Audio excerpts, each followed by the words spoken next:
네, 건강상의 이유를 들어 헌법재판소 탄핵심판 증인신문에 불참한 김기춘 전 대통령 비서실장. 헌재가 김 전 실장을 오는 20일에 다시 불러서 신문하기로 했습니다. 또 이미 한 차례 신문했던 최순실과 안종범 전 수석도 오는 22일에 다시 불러서 신문하기로 했는데요. 일각에서는 헌재가 이달 내에 선고할 가능성을 조심스럽게 점쳤지만 변론기일이 추가 지정되면서 사실상 물리적으로 불가능하게 됐습니다. 마지막 재판을 마친 뒤 재판관들이 최종 결론을 내리기까지는 2주 정도 시간이 필요하기 때문인데요. 자, 이 기간 동안 재판관들은 사건 쟁점에 대해서 의견을 나누고 표결을 하게 됩니다. 이후에 결정서 초안을 만들고 검토한 뒤에 다시 확정하는 과정을 거치게 되는데요. 과거 노무현 전 대통령 탄핵 심판 때도 헌재는 마지막 재판을 마친 뒤 2주가 지나서 선고를 내렸습니다. 이번에도 그 정도 시간은 필요하리라는 전망인데요. 이정미 재판관이 퇴임하는 3월 13일 전에 결론이 날 수 있을까요? 전문가들과 함께 자세히 짚어보겠습니다. 예, 한마디로 얘기해서 2월 말은 좀 힘들어졌다. 이게 중요한 의미가 2월 말이 되고 언제가 되느냐에 따라서 대선 일자가 결정이 될 가능성도 있기 때문에 만약 인용이 된다면 이제 그래서 이런데 2월 말은 불가능한 거죠? 아니 앵커님 말씀을 좀 정정하면 그렇죠. 어려워진 게 아니고 완전히 불가능해진 겁니다. 그렇죠. 지금 현재 일정상 2월 22일 이자가 3개 들어가는데요. 제가 지금 뭘 틀리게 했는지 깜짝 놀랐어요. 아니, 앵커님 처음에는 어려워졌다고 말씀하셨는데 불가능해졌다고 말씀하셨고 그 동의합니다. 불가능해진 겁니다. 2월 22일에 지금 최순실과 안종범을 다시 불러요. 그럼 그 이후에 최후 변론이 나와야 돼요. 그러고 나서 2주니까 지금 2월 22일에 변론을 하고 그 이후에 최종 변론이 있고 그리고 이제 마지막 판결을 해서 내리는 데까지 2, 3일밖에 없단 말이죠. 그러니까 2월은 불가능. 만약에 2월 28일 전에 최후 변론이 있게 된다면 마지막 변론이 있다면 3월 13일 아주 간당간당합니다. 왜냐하면 그러니까, 자정까지도 그러니까 타임 스케줄이 3월 13일이 이정미 재판관의 퇴임 날인데 3월 13일 월요일입니다. 월요일 날 아니면 그러면 그 전주가 3월 9일 목요일 정도가 선고가 돼야 된다면 아니 근데 뭐 법적으로 목요일 날 그건 아닌데 그거는 간행적으로 목요일을 많이 한다고 봤을 때 9일에 많이 선고를 한다면 2주라는 것도 사실 어떻게 보면 관행적인 부분이고 뭐 1주 정도 된다가 종결하고 선고는 가능합니다.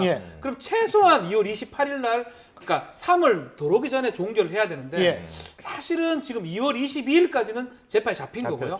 2월 22일 날 만약에 종결하겠다고 뭐 고지를 할 수는 있습니다. 다만 거기에서 만약에 대통령 대리인단에서 2, 3일 정도만 끈다 그러면 사실 3월 13일 퇴임을 맞추기 어려운 상황이 아닌가 이렇게 보입니다. 근데요. 이게 결국 이제 국회 측은 뭐 최순실, 안종범 두 사람을 또 증인으로 부르는 걸 보고서 그걸 받아들였다는 사실 자체가 공정성이 너무 집착한 결과다. 그렇게 생각하세요, 김 박사님도? 공정성에 집착한 이게 물론 재판이라는 것 자체가요 공정성하고 거기에 또 하나 간과할 수 없는 게 신속성이에요. 더더군다나 저 헌재 이 재판만큼은 어떻게 보면 나라의 어떤 일이 달린 일 아니겠습니까? 일반 재판하고 또 다르게 이 신속성을 급격히 요구하는 그런 그 사안일 수 있어요. 그래서 이제 공정성 못지않게 신속성도 중요한데 우리가 계속 신속성을 지금 자꾸 이야기하는 이유가 뭐냐면. 이정미 재판관이 나가는 게 문제가 아니에요. 임기 만료되는 게. 이정미 재판관까지 빠지면 한 사람만 문제가 생겨도 헌재 재판관 한 사람만 문제가 생겨도 이 탄핵을 진행할 수 없다는 그러면 그 이후에 향후에 발생할 수 있는 어떤 국익 같은 거는 어떻게 그 설명을 할 수 있겠어요. 그래서 이제 그런 부분이 있는데 저는 이제 좀 걱정스러운 게 또 있기는 해요. 22일까지 마지막 잡혀 있잖아요. 자, 또 만약에 아직도 대통령 변호인단 측의 총사퇴라는 하나 더 남아 있어요. 그거 처리 안 했거든요. 자신들 입으로. 또 이재만 재판관, 이제 안봉근 재판관 나온다고 그러는데 아마 조금 있다가 이재만 씨 또 나올 거예요. 이재만 씨 저는 애초부터 제가 여기서도 말씀드렸지만 윤전추, 이영성 그다음에 이제 안봉근이 나올 거라고 제가 얘기했잖아요. 예. 이재만이 나올 겁니다 또. 예. 이런 식으로 끌어간다면 그게 저는 우려스러운 거예요.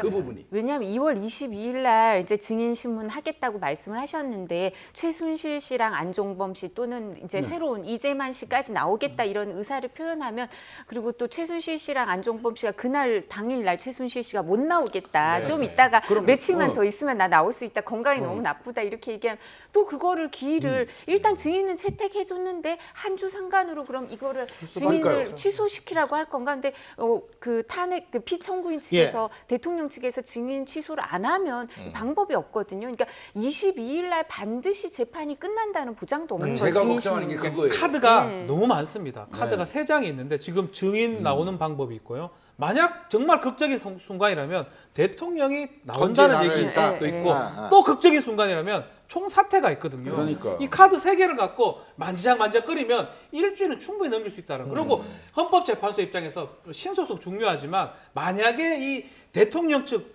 자리에 아무도 없는 자리에서 그 선고를 내린다.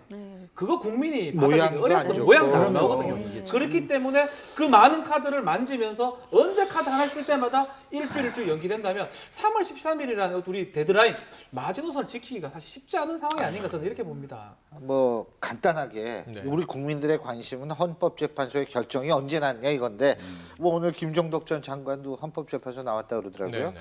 그리고 정현식 전 케이스포스 재단 사무총장도 네. 나와서 최순실이 실질적인 리더고 면접도 제가 받고 뭐 이런 얘기를 했다고 네. 하는데 그거 어떻게 보셨어요? 김종 장관 같은 사람은 뭐 블랙리스트인데 저 임기 전부터 있었고, 예? 김종덕 장관. 이 김종덕 김종덕이죠. 장관요. 예.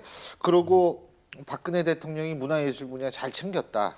뭐 이런 식으로 얘기를 해서 실제로 박근혜 대통령과 그런 블랙리스트가 인정된 거냐 뭐 이런 얘기도 나오고 있는데 어떻게 보십니까? 그러니까 반 정도 인정한 걸로 보면 될 것 같아요. 예. 블랙리스트 정도가 대통령이 알고 있고 챙겼는 거를 인정한 걸로 예. 보이고 이 헌재에서는 이 블랙리스트가 어떤 의미가 있냐면 예. 뭐 중간에 추가된 부분이긴 하지만 헌법재판소 그 탄핵 사유 중에 뭐 언론 출판의 자유라든지 예. 사상의 자유 이 침해가 되기 때문에 요 내용 자체가 대통령이 알았고 지금 그러시는 편이라 그러거든요.